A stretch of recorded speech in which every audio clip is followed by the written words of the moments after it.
দর্শক মণ্ডলী, আজ আমরা বাংলাদেশের ময়মনসিংহ শহরে অবস্থিত শশী লজের ইতিহাস নিয়ে আপনাদের সামনে হাজির হয়েছি।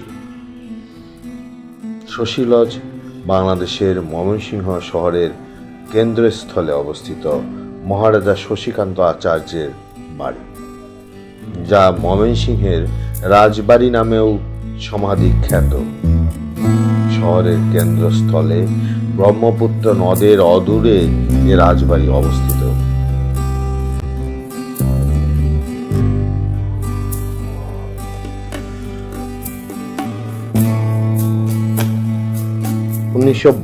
সাল থেকে বহুদিন শশী লজ ব্যবহৃত হয়েছে মহিলা শিক্ষক প্রশিক্ষণ কেন্দ্র হিসেবে। 2015 সালে 4 এপ্রিল জাদুঘর স্থাপনের জন্য বাংলাদেশ সরকারের প্রত্নতত্ত্ব অধিদপ্তর শশী লজটি অধিগ্রহণ করে।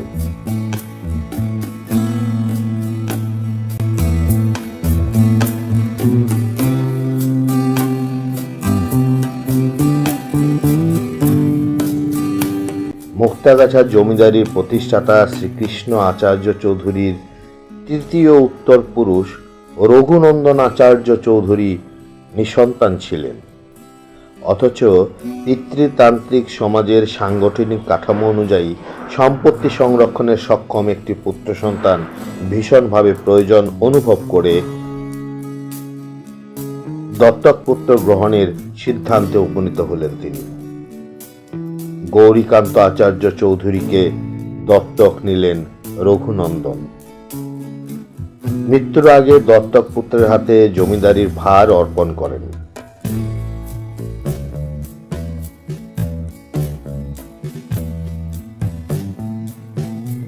জমিদার গৌরীকান্ত আচার্য চৌধুরীর প্রতিও সদয় ছিল না নিয়তি।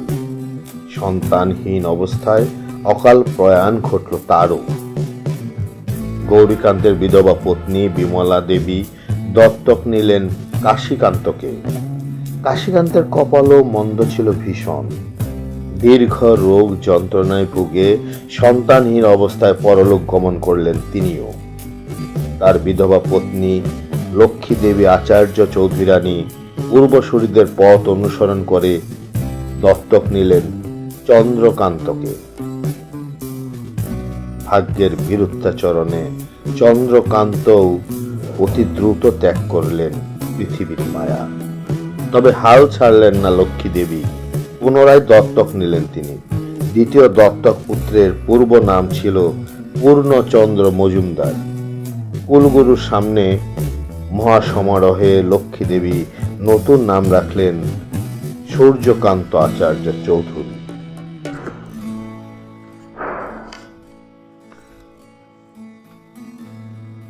সূর্যকান্ত আচার্য চৌধুরীর শাসনামলে ব্রহ্মপুত্র তীরবর্তী জনপদে যুক্ত হল সোনালী মাত্রা।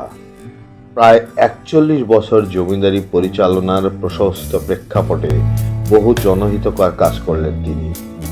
ময়মনসিংহে স্থাপনা করলেন একাধিক নান্দনিক স্থাপনা।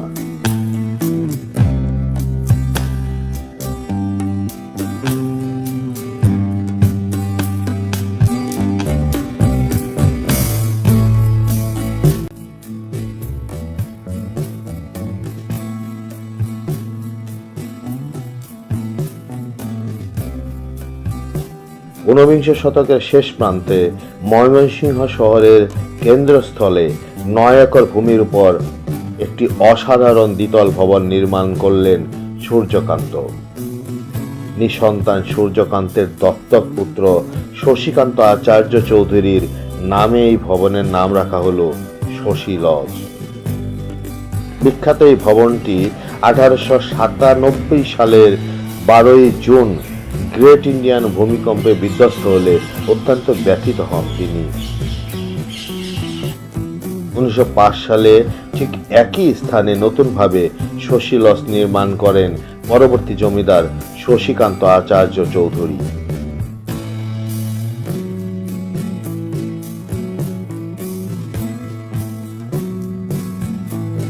1911 সালে শশী লজের সৌন্দর্য বর্ধনে তিনি সম্পূর্ণ করেন আরো কিছু সংস্কার কাজ।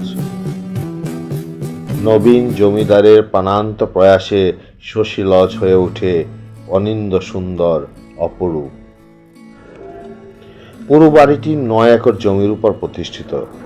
মূল বাড়িটি নির্মাণ করেন মহারাজা সূর্যকান্ত। পরবর্তীতে তার দত্তক পুত্র শশীকান্ত প্রাসাদটি পুনর্নির্মাণ করেন। শশী লজের মূল ফটকে রয়েছে 16টি গম্বুজ। ভিতরে প্রায় প্রতিটি ঘরে রয়েছে ছাদ থেকে ঝুলন্ত একই রকম দেখতে বেশ কয়েকটি ঝাড়বাতি।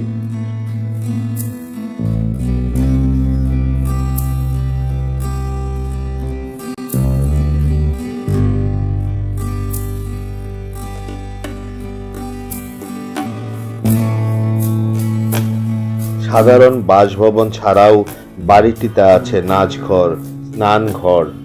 স্নানঘরে রয়েছে একটি সুড়ঙ্গ। ধারণা করা হয় এই সুড়ঙ্গ পথে মুক্তাগাছা যাওয়ার ব্যবস্থা ছিল।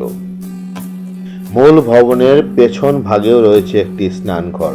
পিছনের স্নানঘরটি দোতলা। এই স্নানঘরে বসে রানী পাশের পুকুরের হাঁসের খেলা দেখতেন। পুকুরটির ঘাট মার্বেল পাথরে বাঁধানো। শশী লজের মূল ভবনের সামনে রয়েছে বাগান। সেই বাগানের মাঝখানে আছে শ্বেত পাথরের ফোয়ারা, যার মাঝখানে দাঁড়িয়ে ছিল গ্রিক দেবী ভেনাসের স্বল্প বসনা স্নানরতা মর্মর মূর্তি, যা 2024 সালে দুর্বৃত্তরা ভেঙে ফেলে। বাগানের ঠিক পিছনের লালচে ইট আর হলুদ দেয়ালে নির্মিত শশী লজ। এর পাশে রয়েছে পদ্মবাগান। এই ভবনের পূর্ব প্রান্তের ঘরটি বর্তমানে ব্যবহৃত হয় প্রশিক্ষণ কেন্দ্রের অধ্যক্ষের কার্যালয় হিসাবে। শশী লজের অন্তরে বারান্দা অতিক্রম করে কয়েক ধাপ সিঁড়ি পেরোলেই রঙ্গালয়। সুদৃশ্য সেই রঙ্গালয়ের এক প্রান্তে বিশ্রামাগার। বিশ্রামাগারের পর কাঠের মেঝে যুক্ত হলঘর। হলঘরের পাশেই বর্ণিত মার্বেল পাথরে নির্মিত আরেকটি জলফোয়ারা। জলফোয়ারার ঠিক উপরের ছাদ থেকে নিচে ঝোলানো স্ফটিক স্বচ্ছ কাচের ঝাড়বাতি। ভবনটির পিছনে এক চিলতে উঠোন। সবুজ ঘাসের আঁচল পাতা সে উঠোন পেরোলেই একটি অপরিসর জলাশয়। জলাঘরের পূর্ব ও পশ্চিম পারে দুটি জরাজীর্ণ খাট থাকলেও দক্ষিণ প্রান্তে অবস্থিত দ্বিতল স্নানঘরটির সৌন্দর্য সত্যিকার অর্থেই অসাধারণ। বাড়িটির চারপাশে রয়েছে বেশ কিছু দুষ্প্রাপ্য ও প্রাচীন গাছগাছালি। আছে দুষ্প্রাপ্য নাগলিঙ্গম, যা তখন হাতির খাবার হিসাবে ব্যবহৃত হতো। আছে পদ্মবাগান। আমরা আজকে এখানে শেষ করছি। আবারও নিয়ে যাব কোনো পুরাকীর্তি অথবা কোনো জমিদার বাড়ির সন্ধানে আপনাদেরকে। সবাই ভালো থাকবেন, সুস্থ থাকবেন, আমাদের সাথেই থাকবেন এবং এই ভিডিওটি ভালো লাগলে সাবস্ক্রাইব করে আমাদের পাশে থাকবেন। ধন্যবাদ সবাই।